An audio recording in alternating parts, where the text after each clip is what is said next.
Hello everyone, good morning. আমি আবারও তোমাদের জন্য নতুন একটি ব্লগ নিয়ে চলে আসলাম। তোমরা যারা আমার ফেসবুক পেজ এবং আমার ইউটিউব বন্ধুরা যারা যেখান থেকে আমার ব্লগ ভিডিও দেখো, তাদের সকলকে আমার নতুন একটি ব্লগে অনেক অনেক ভালোবাসা এবং স্বাগত জানাই। মাম্মাকে হঠাৎ রাধা সাজিয়ে স্কুলে কেন নিয়ে গেলাম? আগের দিন রাত্রেবেলা দেখো মাম্মাকে বসে গেছি আলতা পরাতে, আর সে তো আলতা পরতে খুবই ভালোবাসে। আর এখন দেখো সে আবার আমাকে আলতা পরে আশীর্বাদ করছে, সে কতই না খুশি হয়ে গেছে। হ্যালো সবাইকে, গুড মর্নিং। গুড মর্নিং বলো। এই যে দেখো আমার মাম্মা সকাল সকাল ঘুম থেকে উঠে পড়েছে। এখন কটা বাজে? 7টা বাজে। 5টা 7টা বাজে। তো আমি তো আগেই উঠে গেছি, স্নান টান সেরে যে আর কি ছাদে আসবো। তো মাম্মা দেখি উঠে গেছে, তো সে এখন আমাকে দেখো কাজে হেল্প করছে। আর আজকে তার স্কুলে মানে জন্মাষ্টমী সেলিব্রেট করা হবে, তাকে রাধা সেজে যেতে হবে। তো আগের দিনই তো দেখো আলতা পরেছে, তাকে আলতা পরিয়ে দিয়েছি আমি পায়ে। সে তো খুবই খুশি হয়ে গেছিলো আলতা পরে, বেশ এই ঘর ওই ঘর করে দৌড়াদৌড়ি করছিল। নুপুরও পরিয়ে দিয়েছিলাম কালকে, কিন্তু খুলে ফেলেছিল, আজকে আবার পরিয়ে দেবো। সে দেখো কত সুন্দর করে কাঁথাগুলো মিলছে এক এক করে নিয়ে। সে কিন্তু খুব আমাকে কাজে হেল্প করে। আবার কাজে হেল্প করো তো? এই দিকে তাকাও, ফুল ফুটেছে। হ্যাঁ, ফুল তুলতে হবে তো। দেখো ফুল ফুটেছে, এখন ফুল তুলবে সে, মায়ের জন্য এখন ফুল তুলে নিয়ে যাবে। তার আমাকে দেবে তো? আচ্ছা রেখে দাও। দেখো একবার আমাদের ফুলগুলো কত সুন্দর, এই গোলাপগুলো ফুটেছে, কি দারুণ কালার। এটা হচ্ছে পিঙ্ক কালারের। আর এই বাবা বেল ফুল গাছটা দেখো কেমন হয়ে গেছে। আর এই যে একটা গোলাপ, আর এইটা হচ্ছে হাজারি জবা, এই হাজারি গোলাপ, এই একটা আর এই একটা। তো আমাদের ড্রাগন গাছটা একবার দেখো তোমরা, কত বড় হয়ে গেছে ড্রাগন ফলটা। সে ফুল তুলতে তুলতে আবার চলে গেল হচ্ছে কাঁথা মেলতে। আর এইদিকে একবার ওয়েদারটা দেখো, ওয়েদার অবস্থাটা দেখো, মেঘলা হয়ে রয়েছে। কার ভালো লাগে এরকম দিনে যদি মেঘলা হয়ে থাকে? টানা কতদিন ধরে বৃষ্টি হয়েছে, এখন আবার এই ওয়েদার।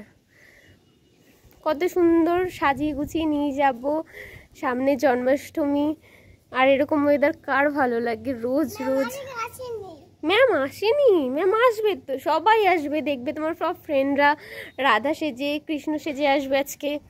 ওকে না মানে রাধা সাজতে বলেছে, তো ও বড় বলছে মা আমি গোপু সাজবো, গোপাল দাদা সাজবো, গোপাল দাদা। আরে বাবা আমি বলছি তোমাকে তো গোপাল দাদা না, তোমাকে রাধাই সাজতে হবে। তো যাই হোক, আমরা ছাদে মেলে টেলে তারপরে নিচে গিয়ে মাম্মাকে খাইয়ে রেডি করি, তারপরে আমরা বেরিয়ে যাব। তো তোমাদের সাথে দেখা হচ্ছে আবার পরের মানে পার্টে, পরের ব্লগে। আগের দিন রাত্রিবেলা তাকে আলতা পরি দেওয়ার পর তাড়াতাড়ি সে আর কি ঘুমিয়ে পড়েছিল। পরের দিন যেহেতু তার স্কুলের প্রোগ্রাম ছিল, আমি পরের দিন ঘুম থেকে তাড়াতাড়ি উঠে পড়ে, সেও তাড়াতাড়ি ঘুম থেকে উঠে পড়েছে। দেখো আমাদের ছোট্ট রাধা রেডি হয়ে গেছে।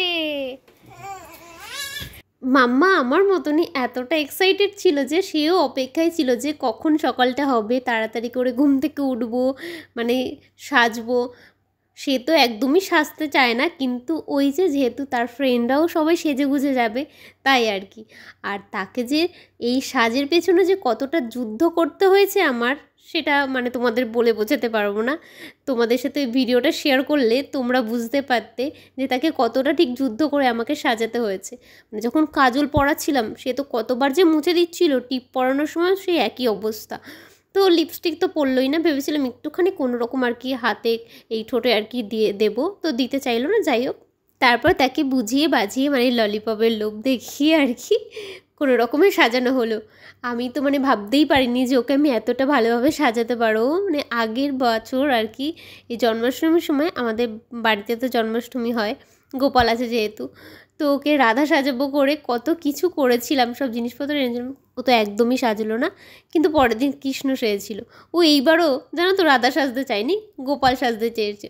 আর ওই যে তাকে যেহেতু বলেছি ললিপপ কিনে দেবো, এই যে দেখো এখন স্কুলে যাওয়ার আগে একটা দোকানে দাঁড়িয়ে তাকে ললিপপ কিনে দিতে হচ্ছে। এই দোকানটা অবশ্য আমাদের বাড়ির সামনেই আর কি। সুস্থ থাকো, আনন্দে থাকো। তোমাকে এই দাদাটা দিল বিস্কুট, বিস্কুট খাবে, খুব ভালো বিস্কুট, নিমকি বিস্কুট। সাদা একটা হবে, দুটো দিয়ে দিলাম এটা। হ্যাঁ, এই যে ওই দাদাটা দিল না, খুশি? কিছুক্ষণ আগে যে দাদুটাকে দেখলে মাম্মার এই সাজ দেখে মাম্মাকে রাধে রাধে বলেছিল আর মাম্মাকে ভালোবেসে দুটো বিস্কুট দিয়েছিল। আর সেই বিস্কুট নিতে মাম্মা তো খুবই লজ্জা পাচ্ছিল, নিতে চাইছিল না। আর এই যে এখন দেখো ললিপপ পেতে তার তো কোনো খুশির অন্ত নেই। আর এখন সে ললিপপ খেতে খেতে যাচ্ছে। আর শুধু অনুস্মিতা ওদের অপেক্ষা করছিল, মানে কত তাড়াতাড়ি আর কি স্কুলে যাবে, সবার সাথে ওর দেখা হবে। আর বাড়ি থেকে বেরোনোর আগে তোমরা যে দেখলে আমাদের ঠাকুর ঘরটা মানে সব এলোমেলো আছে, তার কারণ তোমরা তো জানোই যে কদিন বাদেই জন্মাষ্টমী। এটা তো জন্মাষ্টমী দুদিন আগের এই ভিডিওটা, তাই জন্মাষ্টমী দুদিন আগে আমাদের ঠাকুর ঘর সব পরিষ্কার করা হচ্ছিল, মাই সব পরিষ্কার করছিল, তাই আর কি ঠাকুর সব নিচে নামিয়ে রেখেছিল। আর এই যে দেখো তোমাদের সাথে গল্প করতে করতে প্রায় আমরা অনেকটাই চলে এসেছি। সকালের দিকে ঘুম থেকে উঠে এত রোদ ঝলমেলে ওয়েদার দেখে এত ভালো লাগছিল, তা কি বলবো। তারপরে যে স্নান করে মানে ছাদে জামা কাপড় মেলতে গেলাম, তার পরপরই দেখি হঠাৎ করে মেঘ করেছে। তো মনটা খারাপ হয়ে গেছিলো, তো ভেবেছিলাম যে মেঘ করেছে পরে ঠিক হয়ে যাবে।